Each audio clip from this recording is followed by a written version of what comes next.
ഇവർ ആരാണ്? ഇവർ എവിടെ നിന്ന് വരുന്നു? ഇതാരെക്കുറിച്ചാണെന്നറിയോ?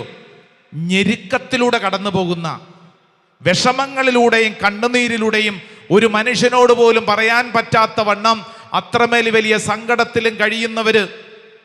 ഈ സങ്കടപ്പെടുന്നവരോട്, ത്യാഗം അനുഭവിക്കുന്നവരോടാണ് വചനം പറയുന്നത്. നിങ്ങൾ ആരാണ്, എവിടെ നിന്ന് വരുന്നുവെന്നൊരു ചോദ്യം ചോദിച്ചാൽ വിശുദ്ധ ഗ്രന്ഥം ഉത്തരം നൽകുന്നുണ്ട്. വെളിപാടിന്റെ പുസ്തകം 7-ാം അധ്യായം അതിന്റെ 14-ാം തിരുവചനം.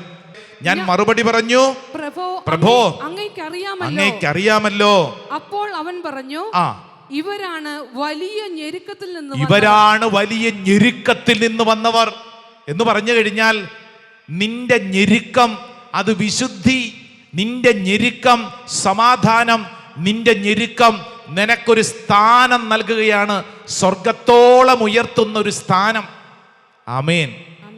എന്ത് മനസ്സിലായി എൻ്റെ പ്രിയപ്പെട്ടവരെ? നീ ഇന്ന് ഈ ഭൂമിയിൽ ഏതെങ്കിലും വിഷയത്തിൽ ഞെരുങ്ങുന്നുണ്ടെങ്കിൽ, ഭാരപ്പെടുന്നുണ്ടെങ്കിൽ, നീ ഓർത്തുകൊള്ളണം, നിനക്ക് ദൈവം ഒരു സ്ഥാനം നൽകി ഉയർത്തിയിരിക്കുക. സ്ഥാനം നൽകി ഉയർത്തിയിരിക്കുക. സ്വർഗത്തോളം വിശുദ്ധി നൽകി ദൈവം നിന്നെ ഉയർത്തുകയാ. അതായത് കുഞ്ഞാടിന്റെ രക്തത്തിൽ അതങ്ങനെയാ പഠിപ്പിക്കുന്നത്. കുഞ്ഞാടിന്റെ രക്തത്തിൽ തങ്ങളുടെ വസ്ത്രങ്ങൾ വെളുപ്പിച്ചവരാണ്. തങ്ങളുടെ ജീവിതത്തിൽ ഈ സഹനത്തെ അവർ ഒരു വിശുദ്ധിയായിട്ട് കണക്കാക്കിയതാണ്. ഞെരുക്കത്തിന് വേണ്ടിയല്ല, മറിച്ച് നിന്റെ ഞെരുക്കം അത് ഉന്നതമായ ഒരു സ്ഥാനത്തേക്കുള്ള ഉയർച്ചയാണ്. ആമേൻ, ആമേൻ. ഇങ്ങോട്ട് നോക്കിക്കേ. മറ്റൊരു വാക്കിൽ പറഞ്ഞാലേ, നമ്മുടെയൊക്കെ ചില ഞെരുക്കങ്ങൾ കൊണ്ടാണ് നമ്മുടെ വീടുകൾ നിലനിൽക്കുന്നത്. അതേന്ന് നമ്മളൊക്കെ പ്രത്യേകിച്ച് വേദനിക്കുന്നവർ ശ്രദ്ധിച്ചോണം. ഈ ഞെരുക്കം അനുഭവിക്കുന്നത് കൊണ്ടാണ് നിന്റെ വീട് ഈ പച്ച പിടിച്ച് നിൽക്കുന്നത്. ആരെങ്കിലുമൊക്കെ ചീഞ്ഞഴിഞ്ഞിട്ടാണ് ചിലതൊക്കെ വളർന്നു നിൽക്കുന്നത്.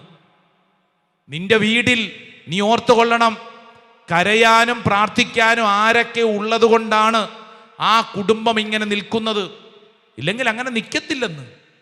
നിങ്ങൾ നിങ്ങളുടെ കുടുംബത്തെക്കുറിച്ച് ചിന്തിച്ചു നോക്ക്.